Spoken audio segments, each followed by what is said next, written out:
If you're a teacherpreneur who uses Instagram to market your resources, you're not going to want to miss out on today's interview with my lovely client, Dawn Ellis. Dawn is an educational powerhouse with 15 plus years of experience in elementary and preschool special education. She's armed with an educational specialist degree and is a national board certified teacher. She's a beacon in the field, presenting at conferences and touching various classroom settings from inclusion to autism. Dawn's passion extends beyond teaching, evident in her impactful initiatives like a school garden and accessible coffee cart run by her students. When not teaching, she's a devoted mom, an avid reader, and the host of the Be Exception podcast, tailored for special education teachers. Online, she shares her expertise through her blog, a t-shirt and sticker shop, TPT store, and cultivating exceptional minds on social media. Her monthly membership, The Exceptional Collective, is a treasure trove of resources, training, and templates, letting special education teachers focus more on teaching and less on planning. So teacher authors, go ahead and reheat that cup of coffee because I'm your host, Cassandra Foster, and we're about to get schooled in socials. All right, welcome back to Schooled in Socials. I am so excited to have Dawn Ellis with us here today so we can talk all things Instagram and using it as a teacherpreneur. So thank you so much for joining us, Dawn. Hi, Cassandra. Thank you so much for having me. I'm excited to chat with you. Yeah, so let's jump right in. So can you share a little bit about you, your business, and why you started using Instagram to market your resources? Sure. My name is Dawn Ellis. I am a special educator for 15 years. And about 5 years ago, I decided to create a teacher Instagram page. And for a while, I just used it as a way to get ideas for my own classroom and just kind of browsed and just watched what other people were doing. And I was like, goodness, I can do this too. So I always say to start messy, like do it scared. And so I did just that. So about 5 years ago, I started actually posting material that I found helpful, different quotes, things for special ed teachers, who is my market, for them to use, things that I was already doing in my classroom, but just sharing. And from there, I'd already had a Teachers Pay Teachers store, but started to get a little more serious with it. And Instagram allowed me to have more eyes on products and show the features of things that I had available in my TPT store. So it really allowed me to kind of catapult my online digital resources and sell them in kind of a passive way by posting various kinds of posts. Back in the day, it was really just still images, but now there are carousels and reels and so many other things. And so I have used a variety of different kinds of posts and have seen the benefits of them. So I feel like by taking Instagram serious for a good little while, we've definitely seen the benefits of that. For sure. Yeah. It's like you were saying, when you have your TPT store, you can, post thumbnails and you can even do previews too. But Instagram gives you that place to show like even more features of it, which is, I think, one of the real big benefits of using a social media platform to market your resources. So you are a teacher, you're a teacherpreneur, and you are marketing on social media. And Dawn has her own podcast, her own membership. Dawn is very busy. So how do you balance all of those pieces and make sure you're still like effectively marketing on social media? Well, I don't know if I balance them very well, but kind of my plan of attack for making sure that things get done in a timely-ish manner is to make sure that I am batching materials. I've worked very hard this year to make sure that I have my emails, setting up systems in the very beginning, systems that felt very weird to do because I couldn't imagine like having 12 and 15 emails that I needed for a month in a folder, but I set up those folders 3 or 4 years ago before I even had the stuff to put in them. So setting up systems in the very beginning. And if you are a teacherpreneur, like Aaron Waters' course, the framework, is really good at helping set up that system. Finishing framework. I could not think of it for a second. It's all good. And so that really helped put in systems for how do you write a blog? Where do you store all your emails? What are you doing with your social media? Are you looking at your data to help drive what you're promoting in certain times? And so having systems in place and then batching content that goes for the podcast. It's always done at least a month out in advance, if not 6 weeks. Social media, all of my emails, but also using past emails because they're all in a Google folder. And so just having to update information or create new pieces that you can then send in the emails, but your structure is the same. So having your systems, taking time to batch and repurpose content that you already have, and giving yourself some grace. So that sounds really silly, but I have like literally in front of me right now, my October month of all the things that I need to get done and where all the pieces need to fit. But there's also several days where there are nothing. Now I still may knock a thing or two off that list as time allows, but I also have to be intentional with rest time for my own mind and body.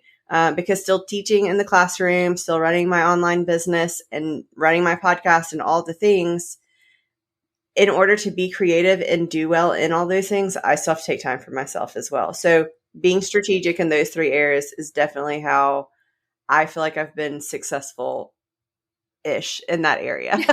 I think you've been very successful. So if you are a teacher who is still in the classroom right now, like just know it is possible. So it sounds like Dawn is telling you, get your systems in check, which I have talked about a lot when it comes to your social media as well, having those systems and workflows and repurposing.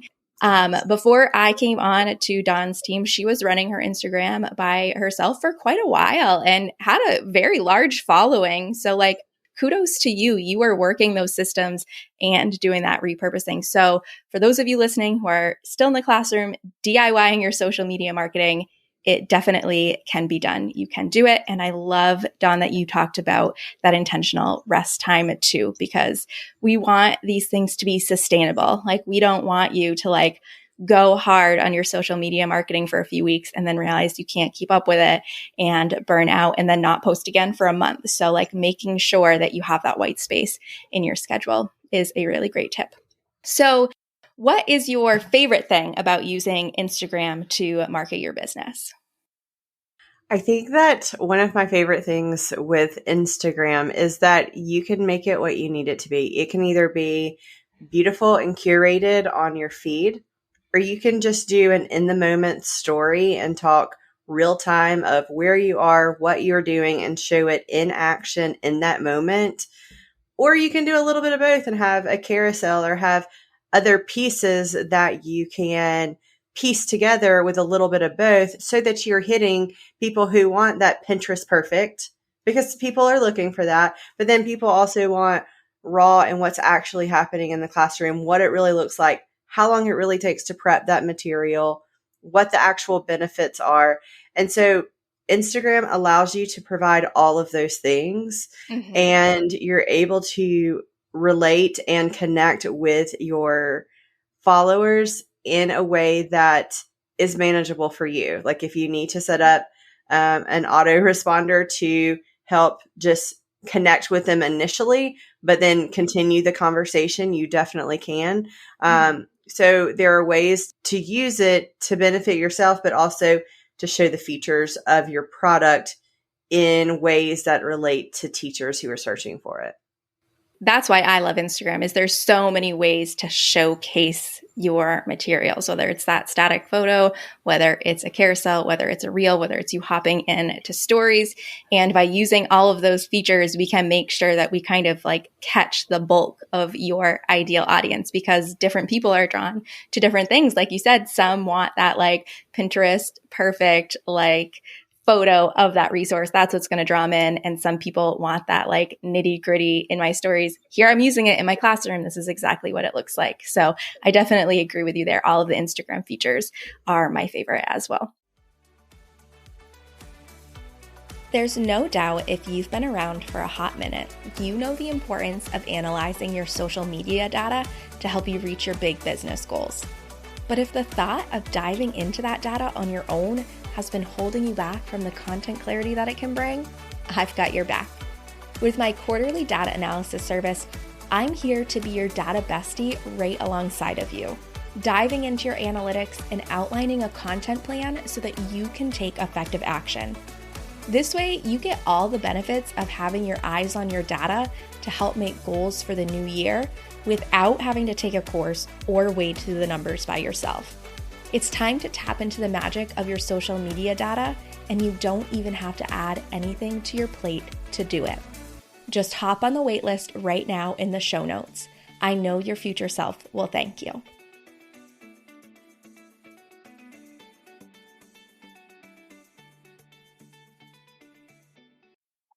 What is your least favorite thing about using Instagram?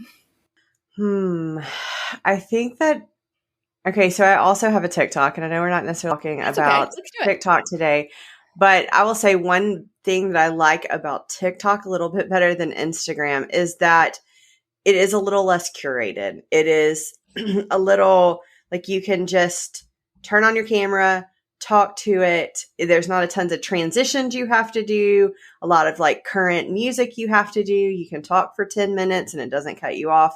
And so there are still a few of the like features of Instagram that I feel like sometimes are a little bit behind, or that it just wants you to be more in that all put together form. But again, it is still beneficial. It still has lots of great features.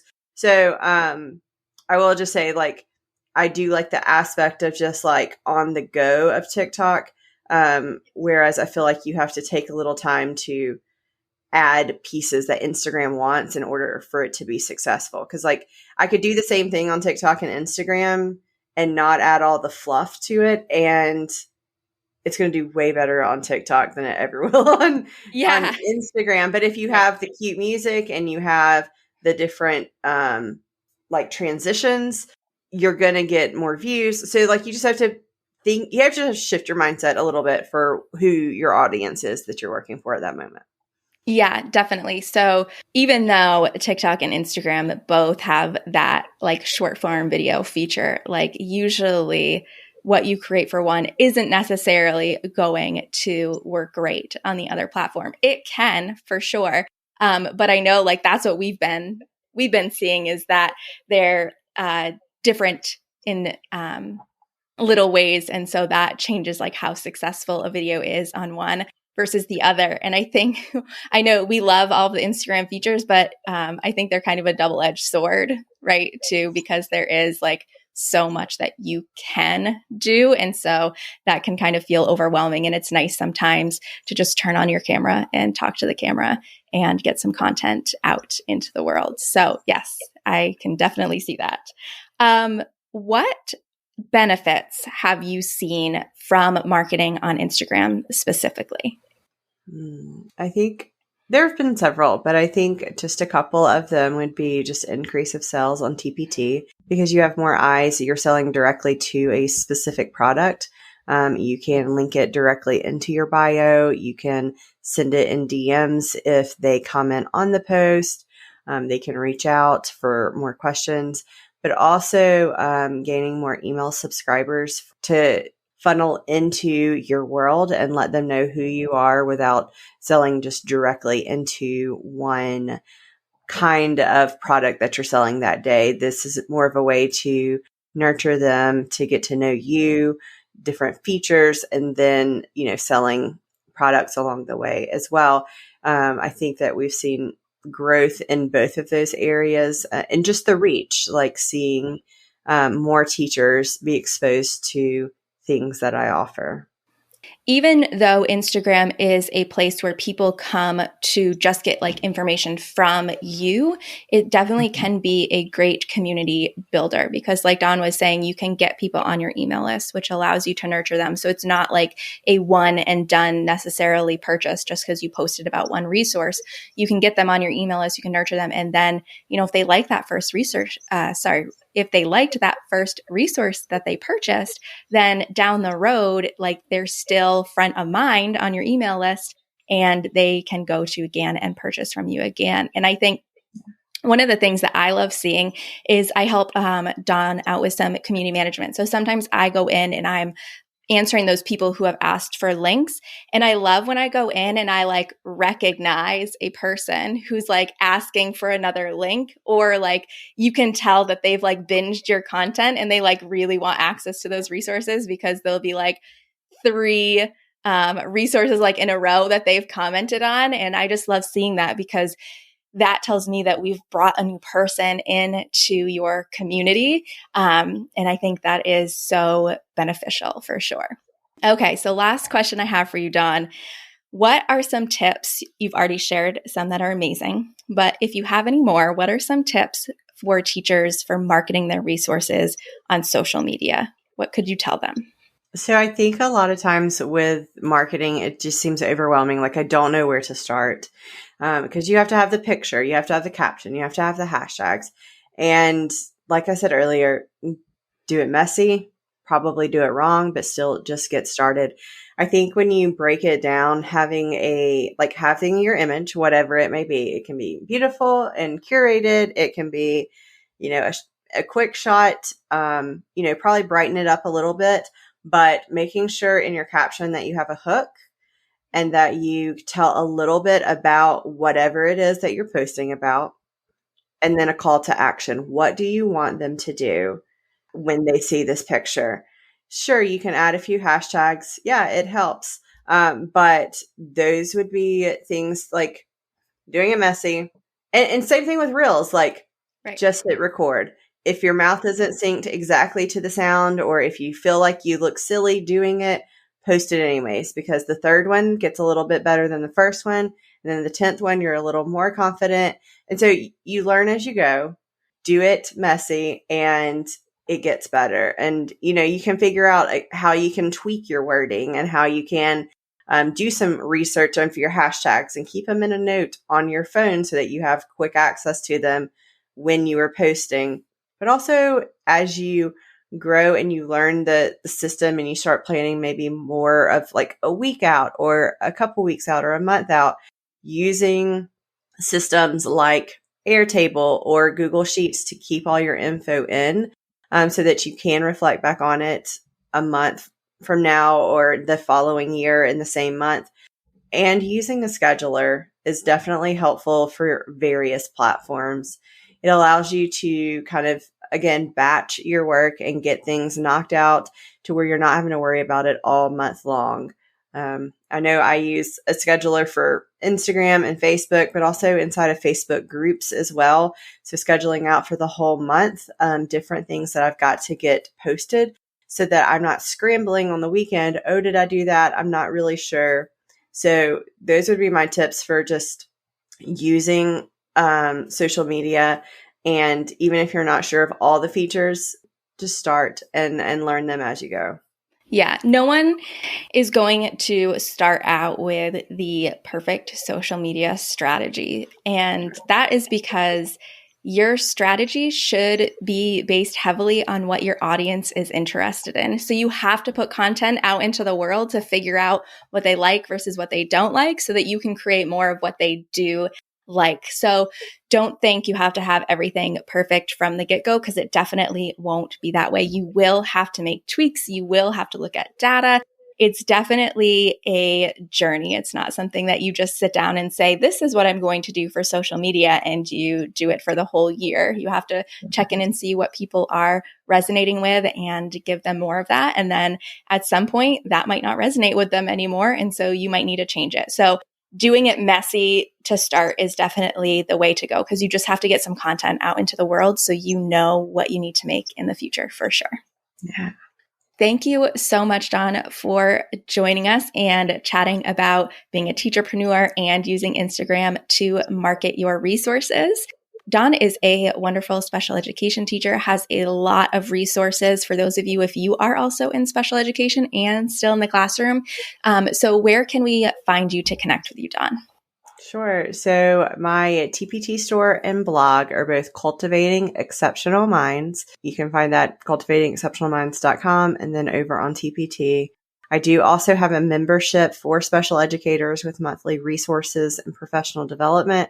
It's called the Exceptional Collective, and you can find that on my website as well. I also have a podcast for special ed teachers called Be the Exception Podcast, and a teacher tea and sticker shop over on Etsy, and that is Stick Out Design Co. And all of those things are linked in my bio on social media. That includes Instagram, Facebook, and TikTok, which is Cultivating Exceptional Minds as well. Awesome. And we'll make sure that we drop those links for people in the show notes too. So definitely, if you're listening to this, I was not lying. Dawn is busy, but she is making it happen. All right. Thank you so much, Dawn. Thank you for having me. All right, cold coffee friends, thanks so much for listening. If you're loving getting schooled in socials, make sure to subscribe so you don't miss an episode. Also, I would love it if you left a review so that other teacher authors like you can start getting schooled in socials too. All right, I'll see you in the next episode.